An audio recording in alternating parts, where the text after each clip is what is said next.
నీ దేవుడైన యెహోవా నీ మధ్య ఉన్నాడు. ఆయన శక్తిమంతుడు, ఆయన మిమ్మును రక్షించును.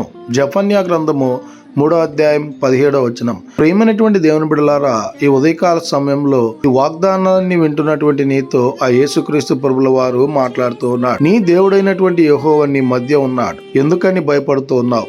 ఎందుకని కష్టపడుతూ ఉన్నావు? ఎందుకని శ్రమ పడుతూ ఉన్నావు? దిగులు పడుతూ ఉన్నావు? నీ మధ్య ఎవరు లేరని నువ్వు అనుకుంటున్నావా? అయితే ఈ లోకంలో ఉన్నటువంటి వారు ఎవరు కూడా నీ మధ్య ఉండకపోవచ్చేమో, కానీ నీ బంధువులు కావచ్చు, నీ భర్త కావచ్చు, నీ భార్య కావచ్చు, నీ కన్నటువంటి బిడ్డలు కావచ్చు, నీ తల్లిదండ్రులు కావచ్చు, ఎవరు నీ మధ్య ఉండకపోయినా, ఎవరు నిన్ను రక్షించకపోయినా, ఆ యేసు క్రీస్తు ప్రభుల వారిని గనక నువ్వు సొంత రక్షకుడిగా అంగీకరించినట్లయితే, ఆయన శక్తిమంతుడు గనక నువ్వు ఉన్నటువంటి ప్రతి సమస్యలో ఆ దేవాది దేవుడు నిన్ను రక్షించేటువంటి వాడిగా ఉన్నాడు. నువ్వు ఏ పరిస్థితిలో ఉన్నా, ఏ పాపపు స్థితిలో ఉన్నా, వాటన్నిటిలో కూడా ఆ యేసు క్రీస్తు ప్రభుల వారు నిన్ను రక్షించేటువంటి వాడిగా ఉన్నాడు గనక ఇక నుంచైనా యేసు క్రీస్తు ప్రభుల వారి మీద మనం విశ్వాసం ఉంచాలని కోరుకుంటూ ఈ దిన వాక్యం ద్వారా దేవుడు బలపరచును గాక. ఆమేన్.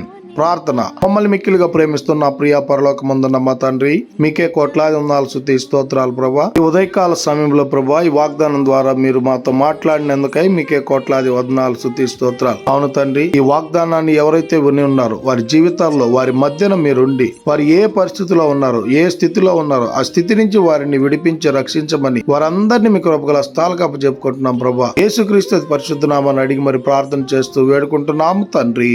ఆమేన్.